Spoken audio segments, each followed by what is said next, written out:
Kita semua sepakat bahwa ke depan terjadi hal yang namanya decoupling, keterlepasan dengan masa lalu. Maka kita semua harus waspada dan menyadari apa yang akan terjadi dari sekarang hingga tahun 2030.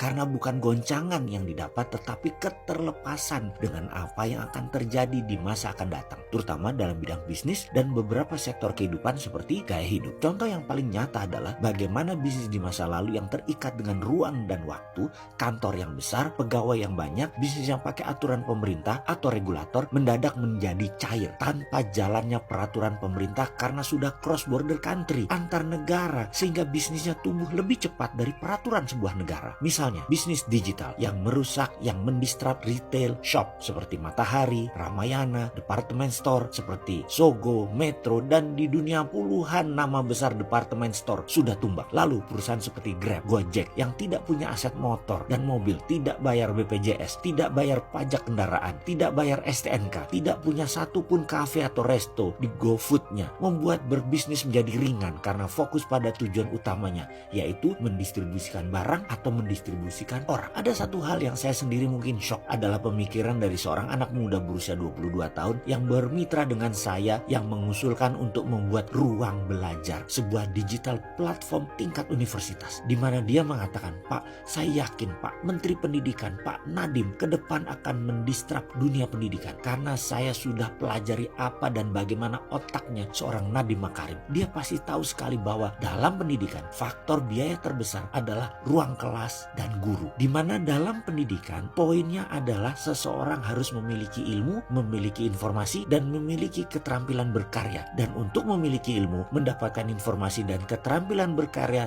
tidak perlu ruang kelas yang besar dan guru yang banyak." Apa yang akan terjadi kalau semua itu digiring ke arah digital, di mana ruang kelasnya bisa dipakai di mana saja, dipakai bergiliran dan gurunya jadi digital. Itu sekolah dan kampus tinggal separuh dan jadi lebih efisien. Dan gurunya hanya tersisa guru terbaik. Saya yakin hanya 30% guru yang tersisa dalam 10 tahun ke depan. Ini akan membuat kualitas ilmu anak bangsa meningkat, dana yang dipakai hanya sedikit dan bisa dimanfaatkan bidang lain yang memberikan efek lebih produktif. Karena itu kita sebaiknya mengantisipasi semua pindah ke digital, memangkas biaya ruang kelas dan guru atau dosen hingga 30%. Asli saya terdiam. Itulah disrupsi yang pasti dan mungkin terjadi. Di Gojek yang gak punya motor, mobil, serta sopir jadi raja distribusi. Mengapa di dunia akademi tidak fokus ke pendidikannya saja, ke ilmunya saja, ke keterampilan sosialnya saja, ke karya nyatanya saja dengan memangkas ruang kelas dan jumlah guru. Fungsi guru